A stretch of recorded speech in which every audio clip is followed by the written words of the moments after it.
నమస్తే అండి శ్రీనివాస్ గారు. నమస్కారం అండి. శ్రీనివాస్ గారు, పార్లమెంట్లో నిర్మలా సీతారామన్ గారు బడ్జెట్ ప్రవేశపెట్టారు. సో అందరి మన్ననలు అలానే ప్రశంసలు కూడా అందుకున్నారు. ఏం చెప్తారు? మీరేమంటారు? ఒక మహిళగా ఆమె బడ్జెట్ నిన్న ప్రకటించిన దాంట్లో అందరికీ ఆమోదయోగ్యంగా దాదాపు ఆల్మోస్ట్ 90% హ్యాపీగానే ఫీల్ అవుతున్నారు.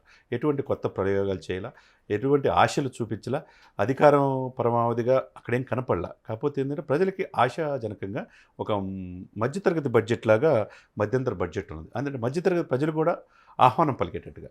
సౌత్ ఇండియాలోనే అతి తక్కువ ధరలకి రత్నాలను అందించే ఏకైక సంస్థ 6JVR. ఎందుకంటే దీన్ని చూసుకుంటే మనం చాలా విపులంగా ప్రజలకు వాస్తవిక ఆదాయం 50% పైనే పెరిగిందనేది దీంట్లో స్పష్టంగా కనపడుతుంది.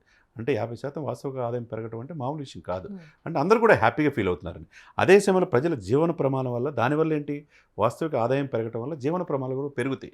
దాంట్లో అందరికీ ఆమోదయోగ్యం తీసుకురావాలంటే ఎవరు కూడా సాటిస్ఫై చేయలేదు, ఏ ప్రభుత్వం సాటిస్ఫై చేయలేదు.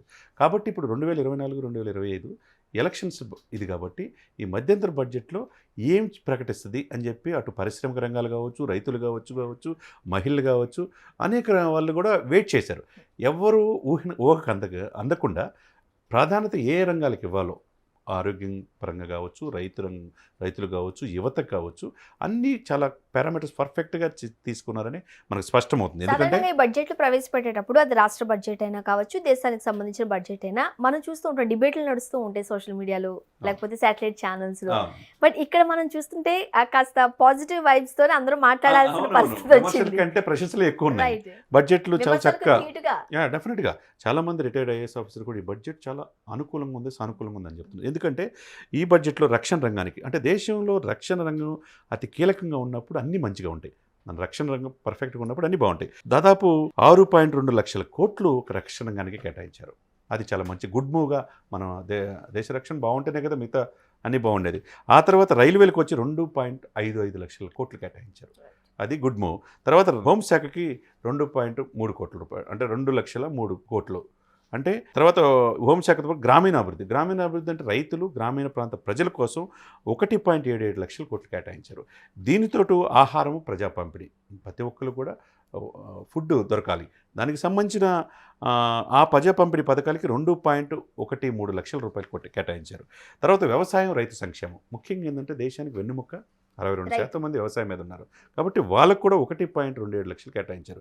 ఇవన్నీ కూడా చూసుకుంటే మెయిన్ సాంప్రదాయబద్ధతో పాటు ఆధునికతను జోడించి టెక్నాలజీని అందిపుచ్చుకోవటం, మధ్యధర దళారులను తీసుకువేయటం, తర్వాత రైతులకు గిట్టుబాటు ధరలు, తర్వాత వ్యవసాయ ఆధారిత పరిశ్రమలు కలపడం గతంలో ఏ ప్రభుత్వం చేయలేని విధంగా ఈ 9 సంవత్సరాల కాలంలో మోడీ గారు మంచి సంస్కరణలు తీసుకొచ్చారని మనం అనుకోవాలి. ఎందుకంటే ఎప్పుడు చూసామండి, 70 సంవత్సరాల తర్వాత మన కాశ్మీర్లో మన జెండా ఎగరటం చూసాం. అది ఎవరైనా కాంగ్రెస్ ప్రభుత్వంలో జరగగలిగిందా? అది లేదు. మన జ్ఞానవాపి మసీదులు కూడా దాని కింద హిందూ దేవాలయం ఉంటే దానిపైన కట్టారని చెప్పేసి ఆర్కియాలజికల్ సర్వే చెప్పారు. అది కూడా ఫస్ట్ దానికి కూడా కోర్టు పర్మిషన్ తీసుకొని ఈరోజు అక్కడ దీపం వెలిగించే పరిస్థితి వచ్చిందంటే గతంలో ఏ ప్రభుత్వాలైనా దృష్టి పెట్టియా? ఎందుకు పెట్టలే? ప్రధాన సమస్యలు ఏదైతే ఉన్నాయో ఆ సమస్యలన్నీ ఫస్ట్ 5 సంవత్సరాలు క్లియర్ చేశాడు. ఈయన అందరం మన్ననలు పొందాడు. మిగతా డిమానిటైజేషన్ చూసుకోండి, చాలా విమర్శించారు. తర్వాత ఏమైంది? ఒక మంచి ప్రయత్నం చేశారు. ఆ తర్వాత దేశ రక్షణకు సంబంధించి ప్రాధాన్యత ఇచ్చాడు.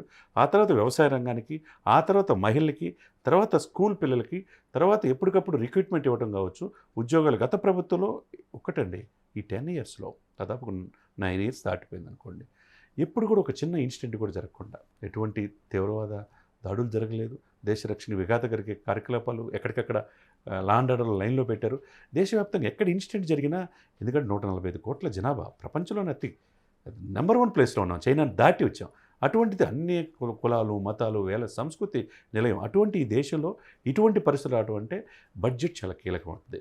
ఇటువంటి ఈ సమయంలో ఎలక్షన్ టైంలో నిర్మలా సీతారామన్ గారు ప్రవేశపెట్టిన బడ్జెట్ అభివృద్ధి లక్ష్యంగా ఉందనేది అందరూ కూడా యాజ్ అ లామెన్గా కాదు, మీకు కూడా అందరికి కూడా ఆమోదయోగ్యంగా ఈ బడ్జెట్ కనపడుతుంది అనేది మనం చెప్పుకోవాలి. సాధారణంగా బడ్జెట్లు ప్రవేశపెట్టేటప్పుడు రాష్ట్రాలకు సంబంధించి కొన్ని విమర్శలు వస్తూ ఉంటాయి. అంటే బీజేపీ అంటే ఏదైతే అధికారంలో ఉందో ప్రభుత్వము, ఆ ప్రభుత్వ పాలిత ప్రాంతాల రాష్ట్రాలకు ఒక రకంగా ఉంటూ ఉంటుంది, మిగిలిన రాష్ట్రాల మీద కాస్త శీతకన్ను వేస్తూ ఉంటారు. బట్ ఇక్కడ సాధారణంగా చూసేది, బట్ ఇక్కడ మనం చూడొచ్చు అలాంటిది ఏది లేకుండా, రైట్, అంటే అందరికీ సమన్యాయం జరిగేలాగా అన్ని వర్గాల వారికి, అన్ని శాఖల వారికి సముచిత స్థానం కల్పించే విధంగా ఈ బడ్జెట్ ఉంది అని అనలిస్టులు చెబుతూ ఉన్నారు, పెద్దలు కూడా చెబుతూ ఉన్నారు. అవునండి, డెఫినెట్గా మీరు అన్నట్టు ఇప్పుడు ఎలక్షన్ అనేది ఆ రోజు వరకు అప్పుడు వరకే ఉండాలండి. ఆ తర్వాత ఆ రాష్ట్రాల అభివృద్ధికి కేంద్రం రాష్ట్రం మధ్య సక్రమ సంబంధాలు ఉంటే ఆ రోజున సర్కారీ కమిషన్ కావచ్చు ఏం చెప్పింది వీళ్ళిద్దరి మధ్య అనుసంధానంగా ఉన్నప్పుడు సమస్యలు తీర్చుకున్నప్పుడు హ్యాపీగా ఉంటుంది. ఆర్థిక పరంగా ఆ రాష్ట్రం ఎదుగుదల ఉంటుంది. అదేవిధంగా కేంద్రంలో కూడా వీళ్ళ యొక్క రాష్ట్ర యొక్క ఇది నుంచి కేంద్రానికి రావాల్సిన కేంద్రాలు ఉంటాయి. అప్పుడు మీరు అన్నట్టు రాజకీయ పార్టీలు ఏదైనా కావచ్చు సెంటర్లో ఉన్నది, రాష్ట్రాలతో సఖ్యత ఉండాలి వాళ్ళతో. Right. వాళ్ళతో విభేదిస్తే గతంలో ఏం చేశారు కేసీఆర్ గారు, సెంట్రల్తో మోడీ గారిని విభేదించాడు. అందువల్ల రాష్ట్రానికి కావాల్సిన ప్రత్యేక హోదా ఇది చాలా ప్రాజెక్ట్స్కి జాతీయ హోదా కల్పించమన్నారు, అవి తీసుకురాలేకపోయారు. సెంట్రల్ నుంచి కావాల్సినవి కూడా ఎప్పటికప్పుడు స్పందించలేకపోయారు. నిధులు అందువల్ల తెచ్చుకోవడంలో ఫెయిల్ fail అయ్యారని అయ్యారు. చెబుతూ ఉంటారు. దాంట్లో భాగంగా ఇప్పుడు ఏంటంటే ఒక స్టెప్ ముందుకేసి రేవంత్ రెడ్డి గారు ఒక సహృద్భావ వాతావరణంలో ఉండాలని చెప్పి చక్కగా ఆయన డిప్యూటీ సీఎంతో కలిపి మోడీ గారిని కలవటం ఒక మంచి వాతావరణంలో యాక్చువల్గా వచ్చింది. చెప్పాలంటే మనం ప్రధాన రైవలరీ నడిచేది ఈ రెండు పార్టీలకి, అవునండి. బీజేపీకి అండ్ కాంగ్రెస్ కి. బట్ ఇక్కడ కూడా మనం ఒక సఖ్యతను చూస్తూ ఉన్నాం, ఒక ఫ్రెండ్షిప్ ని చూస్తూ ఉన్నాం. చూస్తున్నాం. ఇప్పుడు తమిళనాడులో చూసుకోవచ్చు, తర్వాత వెస్ట్ బెంగాల్ కావచ్చు, కేరళ కావచ్చు, ఈ 3 రాష్ట్రాలు ఎక్కువగా మోడీ గారికి వ్యతిరేకించే ఉంటాయి. ఆ రాష్ట్రాలు కూడా మనల్ని పొందుతున్నారంటే, ఆ రాష్ట్రాల ఆర్థికవేత్తలు కూడా ఈ బడ్జెట్ని ఆహ్వానిస్తున్నారంటే ఒక మంచి జరిగిందనే కదా. రాష్ట్రాలు కూడా సరైన ప్రాధాన్యత ఇస్తున్నారు. బీజేపీ పాలిత ప్రాంతాల ముఖ్యమంత్రికి ఆ రాష్ట్రాలకు ఇంపార్టెన్సే కాకుండా ఇప్పుడు మిగతా రాష్ట్రాలు కూడా సరైన ప్రాధాన్యత ఇస్తున్నారనేది ఈ బడ్జెట్ నుంచి మనం స్పష్టంగా మనకు సాధారణంగా ఎలక్షన్స్ స్టంట్స్ గా కూడా బడ్జెట్లు మనం చూస్తూ ఉంటాం. అవునండి. సో దీన్ని కూడా అట్లానే చూడొచ్చు. అంటే ఎలక్షన్స్ దగ్గర పడుతున్నాయి కాబట్టి ప్రజల మన్ననలు పొందుకోవాలి కాబట్టి ఈ విధంగా చేశారు అనుకోవచ్చు. కాదండి, ఇక్కడ ఏంటంటే నాయకుడు దేశాన్ని పరిపాలించే నాయకుడు మంచిగా ఉన్నప్పుడు అన్నీ మంచి జరుగుతాయి. ఆయనకు అనుగుణంగా, ఆయన ఆశయాలకు అనుగుణంగా దేశ రక్షణ కోసం, దేశ భవిష్యత్తు కోసం ఆర్థికంగా అగ్రభాగాన ఈ ప్రపంచంలో అనేక దేశాలు ఉన్నాయి. అమెరికా ఉంది, రష్యా ఉంది, జపాన్ ఉంది, జర్మనీ ఉంది. ఆ దేశాలు సరసన నిలబడాలంటే, చైనా నిలబడాలంటే ఆర్థికంగా మనం మరింత పుంజుకోవాలి.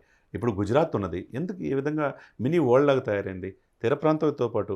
అదేవిధంగా ఆంధ్రప్రదేశ్ ఎందుకు డెవలప్ కాల, ఏంటంటే రాష్ట్రాల మధ్య సఖ్యత ఉండాలి. పారిశ్రామికవేత్తలు కూడా అందిపుచ్చుకోవాలి. మన దేశ పారిశ్రామికవేత్తలే ప్రపంచంలో అనేక దేశాలు ప్రాజెక్టులు కడతా ఉన్నారు, విమానాశ్రయాలు కడతా ఉన్నారు. దాన్ని అందిపుచ్చుకొని ముందుకెళ్ళాలి.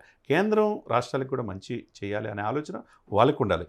అదేవిధంగా ఇక్కడ మీరు అనే పాయింట్ ఆఫ్ వ్యూ ఏంటంటే ఈ బడ్జెట్ అనేది సమతౌల్యం పాటించినప్పుడు అందరూ మన్నలు పొందగలుగుతారు. అది లోపించినప్పుడు విమర్శలు వస్తాయి అన్నమాట.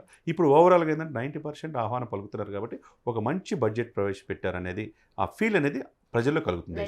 అంటే ఈ బడ్జెట్ అందరినీ స్వాగతించింది, మెప్పించింది. Right. Thank you so much.